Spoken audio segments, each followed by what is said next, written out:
Este es un bloque que va a cubrir dos temas. Uno va a estar a cargo de Fabio, que refiere a oportunidades y desafíos de la producción de lana Uruguay para abastecer mercados diferenciados de alto valor, la experiencia de Krilu. Y luego va a venir Juan Manuel Suárez de Lima con una visión sobre el futuro y la rentabilidad. Luego detallamos más sobre la presentación de Suárez de Lima. Así que bueno, pasamos a esta nueva etapa. Buenas, en el marco del seminario técnico de Krilu Fase 1, le vamos a presentar en nombre del equipo de LATU, de Krilu, del INTA y de Línea, la temática de las lanas de GLIT y qué dicen los datos de Krilu. Primero que nada, ¿para qué hicimos este trabajo? Fundamentalmente para comparar las propiedades textiles que tenían las lanas de los productores consorciados de acuerdo a su finura, medias, finas, ultrafinas y superfinas. Y también ver con esa información cuáles son los desafíos que tenemos para llegar a los mercados premium que están, digamos, valorizando estas lanas y encima si encontrábamos algún elemento de área de mejora, ¿cómo teníamos que hacerlo? ¿Cómo lo hicimos? Fundamentalmente utilizamos la información de casi 500.000 de kilos de dos afras de los 37 y 40 productores en los 2 años que evaluamos, ¿tá? Son datos propios de ellos y lo utilizamos a nivel de fardos, con esos fardos y todos los protocolos que nos aseguran que cumplimos con las metodologías necesarias para tener muestras representativas para medir todas las cosas que medimos durante todo este proceso. En ese sentido, destacar que de esos 500.000 de kilos analizados, el 69% de esa producción ya la podemos catalogar como superfina y ultrafina, tomando las referencias de micronaje que ustedes ven en la presentación. En ese sentido, decimos que las lanas que generan los productores de Krilu están dentro de las lanas de mayor valor y que premia el mercado. Pero quisimos ir en detalle a presentarle la información y ver qué efectos tenían de acuerdo a los 4 tipos de lana que, les repito, eran las medias, las finas, las superfinas y las ultrafinas. Lo primero que vimos es que era de esperar, a medida que nos acercamos a las ultrafinas, pasamos de 21 a 15,7 micras. La heterogeneidad en general, medido a través del coeficiente de variación, mejoró a medida que se afinaban las lanas hacia las ultrafinas.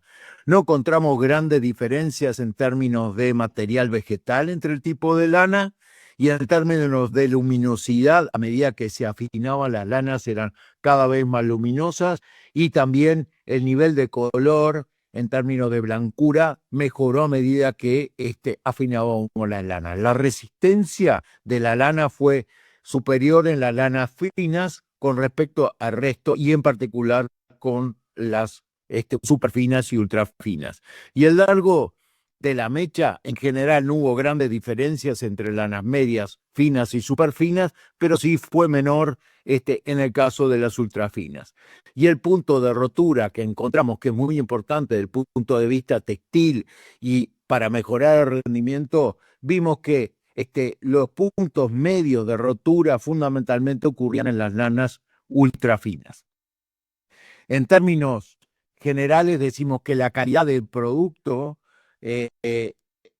mejora a medida que afinamos las lanas. Sin embargo, también observamos una disminución de la resistencia a la tracción de la mecha y sobre todo en el punto medio de la mecha, que es lo menos deseable, a medida que afinábamos las lanas.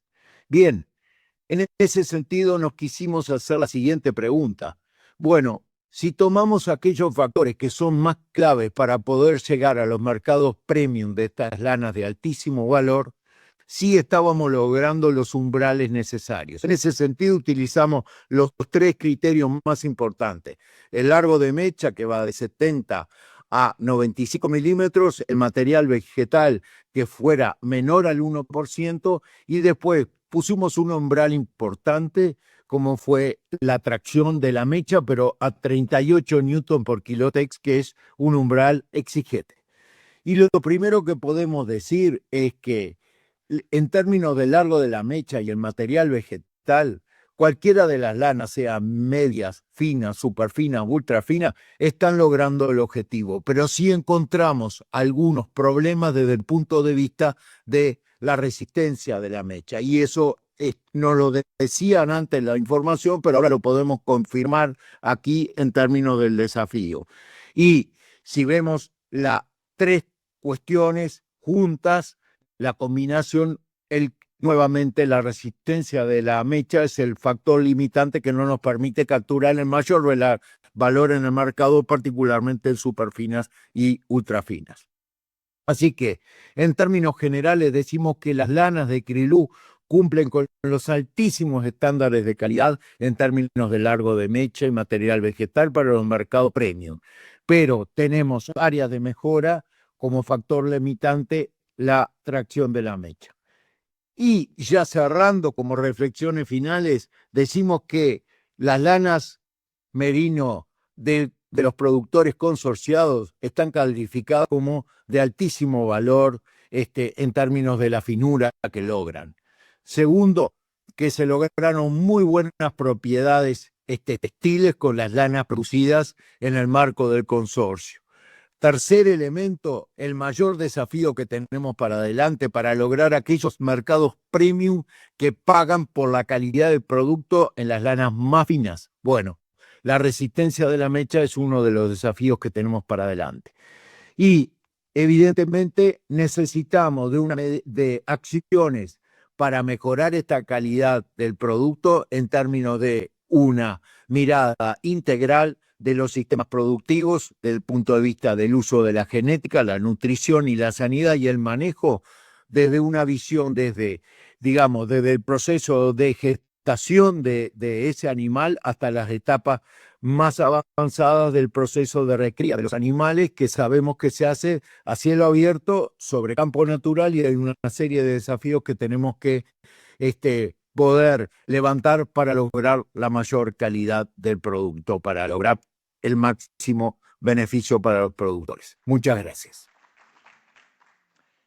Ahora vamos con la presentación de Juan Manuel Suárez de Lima hacia un futuro más rentable, lanas merino de alta calidad en Uruguay. Como ustedes seguramente saben, Juan Manuel Suárez de Lima es ingeniero agrónomo y doctor en ciencias agrarias, es investigador de línea especializado en economía aplicada a sistemas ganaderos. En el marco de Krilú ha tenido una participación como expositor, analista, y ha aportado una visión estratégica sobre la rentabilidad futura de la producción de lanas merino de alta calidad en Uruguay. Su enfoque combina aspectos productivos, económicos y tecnológicos, contribuyendo a proyectar el agronegocio ovino hacia mercados diferenciados de alto valor.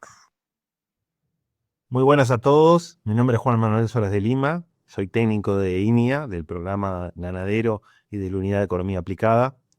Y junto a Aldo Giansensi, Josefina Sanguinetti del Sul y Fabio Montosi de INIA, le vamos a estar presentando algunas consideraciones acerca de los resultados económicos de la reducción de diámetro de las majadas en Uruguay con una visión a futuro.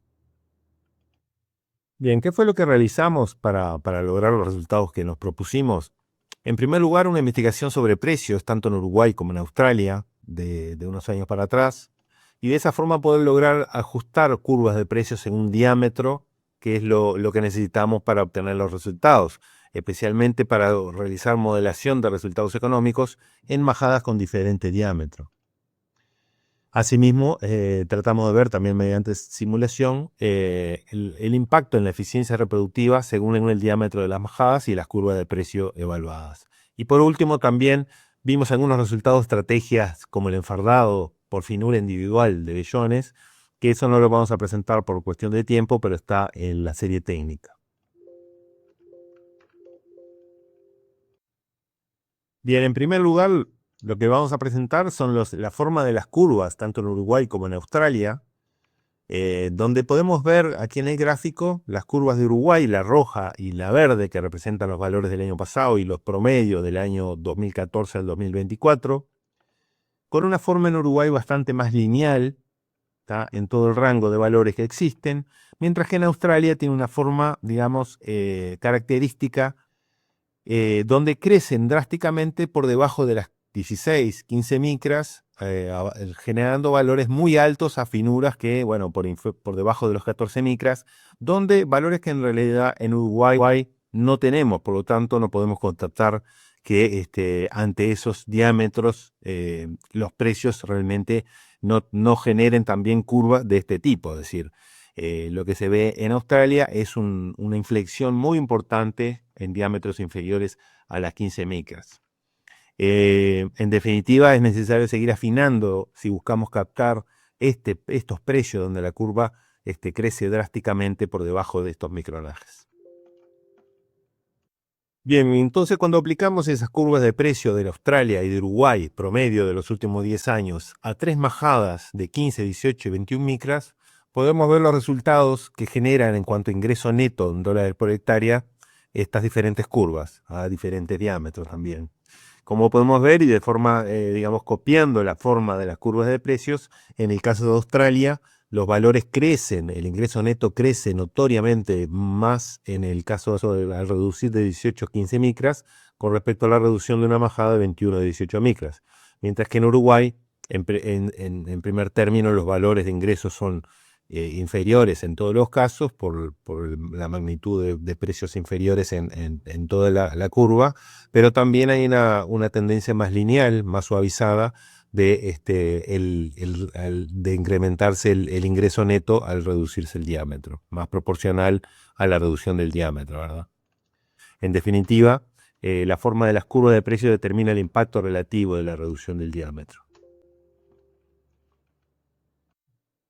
Bien, si ahora analizamos el impacto que tiene la tasa reproductiva, comparando valores del 65% de respecto a 85%, a su vez en dos curvas de precio diferentes, la de Australia y la de Uruguay, lo que podemos ver es que, bueno, en majadas muy finas, y especialmente en el caso de Australia, con valores muy superiores de ingreso neto, el incremento por mejorar la tasa reproductiva se hace proporcionalmente menor, acá tenemos un 5%, con respecto al otro extremo, es decir, en una majada de 21 micras en Uruguay con una curva de precios inferior, donde podamos pasar de un ingreso de 38 a 48 dólares por hectárea, que representa un 26% de incremento en el ingreso neto.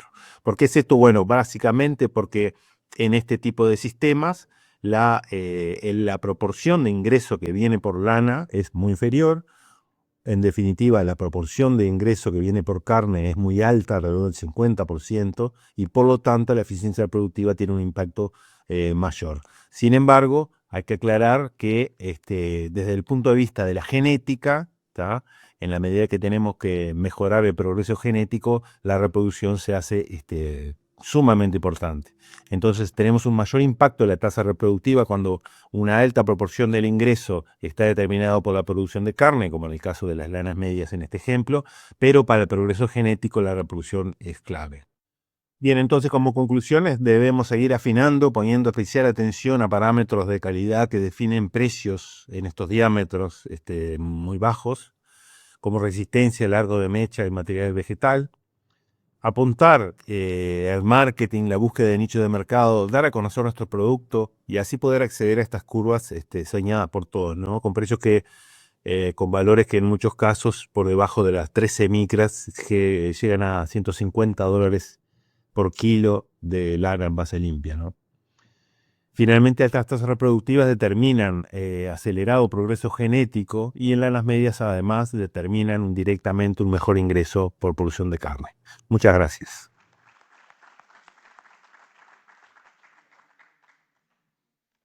Y ahora lo invitamos a Juan Manuel y nuevamente invitamos a Fabio para conversar un poco sobre estos temas. Bueno, Juan Manuel, hay varias preguntas, pero hay algo que yo veía en esa gráfica donde Australia llega donde otros no llegan, ¿no? Y parece ser que lo mejor empieza a los 15. Podríamos decir en un doble sentido, pero en términos de precio, el salto se da 16, 15, 14, ¿no? Ahí es donde está el salto. Y más allá que Fabio quería enfatizar que no todo es micronaje, llega una pregunta que es ¿hasta qué micronaje conviene afinar las lanas merino de Uruguay? Pero primero quería ratificar si esa lectura conceptual es correcta y luego, bueno, la pregunta llega sobre hasta qué micronaje le conviene a Uruguay seguir. Se me ocurre también como un contexto de esta pregunta que en Australia las lluvias promedio son bastante menores a las lluvias de Uruguay, por lo tanto no necesariamente tendríamos que ir al mismo micronaje que Australia tomando esa consideración que supongo significa un riesgo en años muy lluviosos. Sí. Hola, hola. Ahí hay varias cuestiones para aportar, ¿no? Eh, algunas positivas y otras no tan positivas. Primero que es evidente que las tendencias, las curvas, o sea, no soy especialista en mercado, puedo hablar de las tendencias que se han visto, ¿no? Y las curvas se van corriendo levemente hacia la izquierda, o sea que en la medida que empieza a haber un poco más de el progreso genético avanza y empieza a generarse más volumen de los diámetros menores, el precio se reduce un poco y empieza a haber una tendencia, esa tendencia de altísimos precios en finuras un poco más bajas. Eso es un poco lo que se ve en Australia. Acá, como yo presentaba ahí, tenemos bastante ausencia de diámetros por debajo de 15 micras. Entonces, es esperable que las tendencias de esos precios a finuras inferiores sea similar a la de Australia con en curvas paralelas, digamos, quizá no se llegue a los mismos precios, pero la tendencia es similar. Entonces, bueno, pensando un poco hacia dónde habría que apuntar, creo que la reducción del seguir reduciendo el diámetro, si se quiere llegar a esos diámetros, a esos diámetros que generen precios realmente importantes, hay que seguirlo haciendo. Me parece que hacia la derecha hay algunas lanas, algunos diámetros que realmente van a tener problemas en el futuro. Yo diría que quizá tengamos que finuras entre 15, 16 micras van a seguir valiendo en precios relativamente similares, pero esos precios que ojalá ocurran de la izquierda, precios donde la genética nos puede llevar en cierto grado, se van a dar.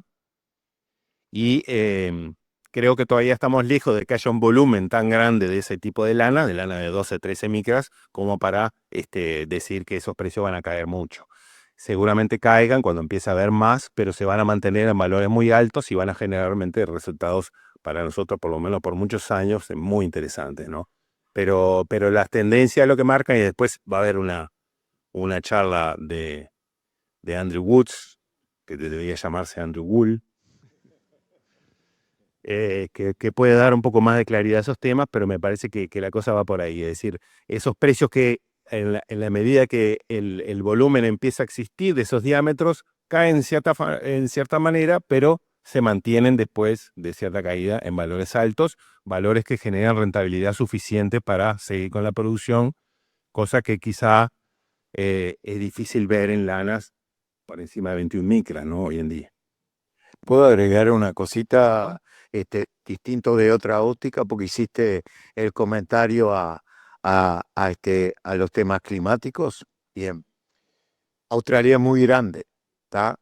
Y una de las cosas que nos han seguido todo el proceso, saben que la genética que trajimos desde el día 1 viene de Nueva Gales del Sur, que están con 1000 a 1200 milímetros, más o menos, ¿está? Porque se puede traer genética de Victoria, de Western Australia, de otro lado. Eso estuvo en la discusión del día 1 porque estaba lo que tú decís, ¿no? ¿Cómo va a ser ese tipo de lana en la calidad textil según el ambiente? Está claro que estos sistemas productivos, quien los conoce, domina Reirás y Rogras perenne, ¿no es cierto? Ese es un comentario. En el caso nuestro, son sistemas sobre campo natural, con esos desafíos. Pero lo importante de esto, y que no está pasando ahora, hay dos elementos. Producto del trabajo de todos nosotros. Está difícil conseguir genética disponible con información objetiva, tal cual nosotros estamos trabajando con el SUL y con la Cabaña Nacional, de que sean animales ultra finos y tengan todas esas características. No está fácil de conseguir en Australia y Nueva Zelanda. Y cuando la conseguís, ¿tá? Tiene ciertas restricciones. ¿Tá? Entonces, primero, valorizar la genética nacional sin decir que no necesitamos genética. De hecho, estamos utilizando, pero mucho cuidado de dónde viene. Y las herramientas nuestras son claves para seguir generando competitividad.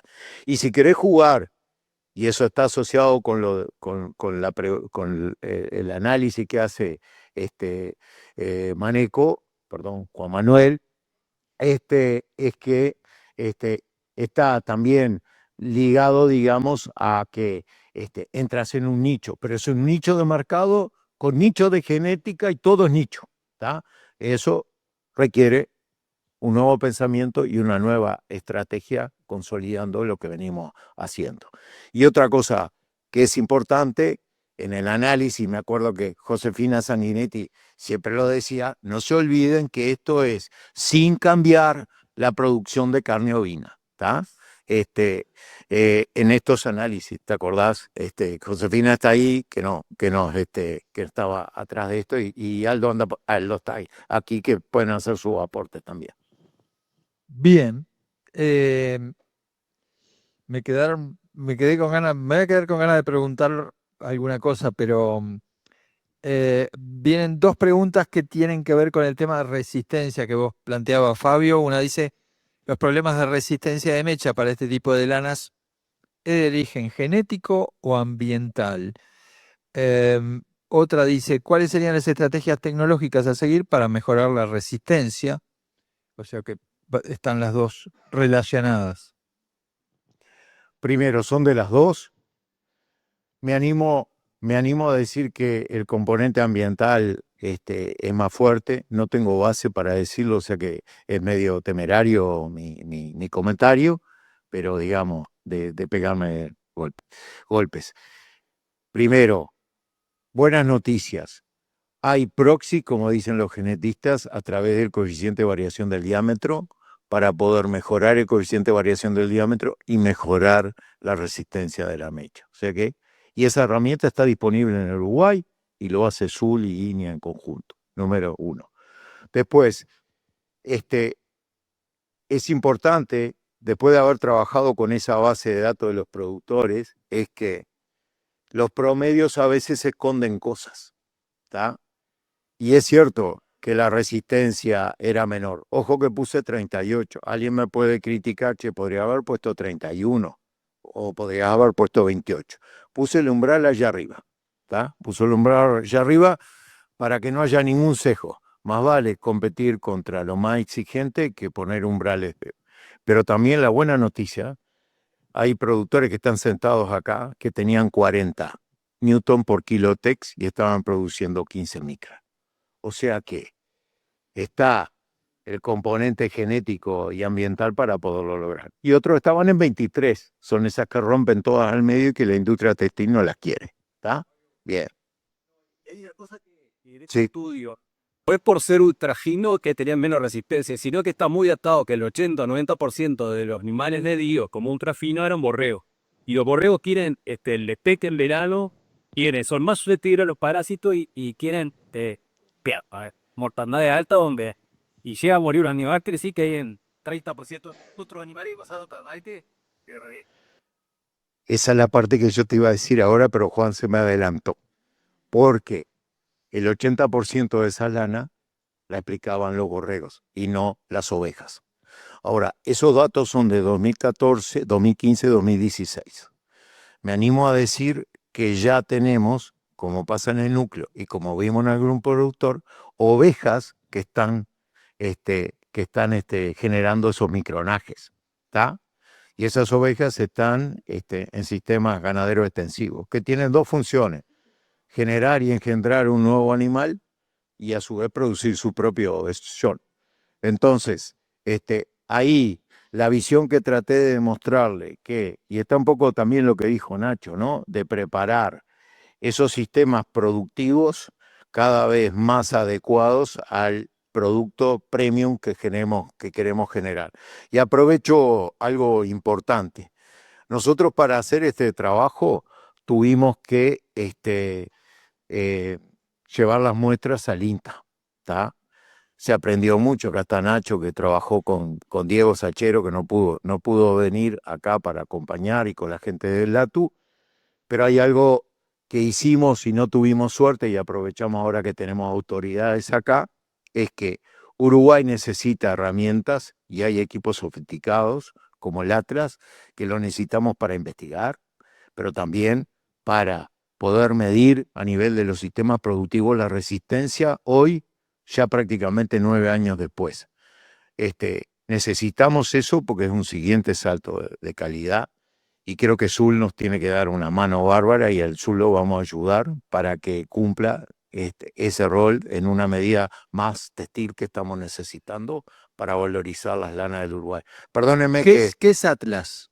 a ver, le pido, por favor, lo tengo el presidente del Sul acá, prefiero que lo diga él, o está Abella ahí, quien quiera, o Aldo, cualquiera. Hola, hola. Buen día.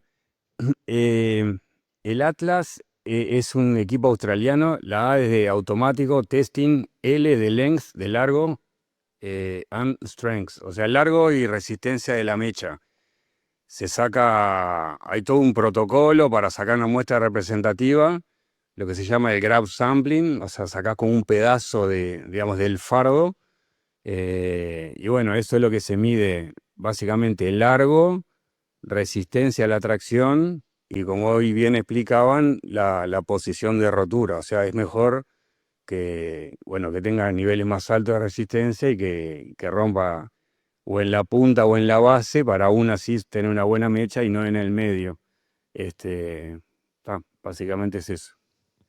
El punto es que a veces hay mucha lana que se procesa localmente, y en general, como que la buena noticia es que tenemos en general buenos valores de resistencia.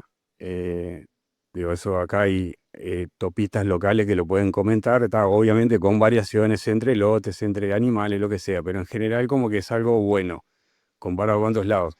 El tema también, hay lana que se están yendo al exterior a procesarse afuera, y vos podés decirle a un chino que tiene la opción de comprar lana uruguaya: mirá que esta es buena, pero la australiana le viene con el dato y la uruguaya no. Entonces, O sea que tenemos una asignatura pendiente ahí en términos de cuantificación y verificación. Bien. Yo iba a hacer una pregunta un poco fuera de la caja, pero me pregunto... Ah, perdón, por supuesto. Buen día a todos. No. Buen día. Bueno, buen día a todos. Este tema, digo, realmente es muy importante porque hoy vemos la cantidad de información que se ha brindado acá y mucha más que está hacia atrás, pero la pregunta que le hacen a fallo concreto dice: voy a ser temerario. ¿Por qué? Porque no tenemos respuesta. Entonces, parece tan sencilla la pregunta, pero no sabemos cuánto es ambiental y cuánto es genético en el Uruguay, pues no podemos medir en primera instancia. O sea que yo entiendo que es un equipo que para la investigación es tremendamente importante, de forma transversal, para todas las instituciones, porque tenemos que generar conocimiento nacional. Es formidable todo lo que tenemos, pero siempre, como todo, es mejorable. Entonces este equipo pasa a ser esencial para eso. O sea que voy por el lado del generar conocimiento, voy por el lado de la investigación, voy por el lado del desarrollo, pero también es muy importante, como decía Fabio, para poder, pues, los lotes mismos de los productores, de medirlos.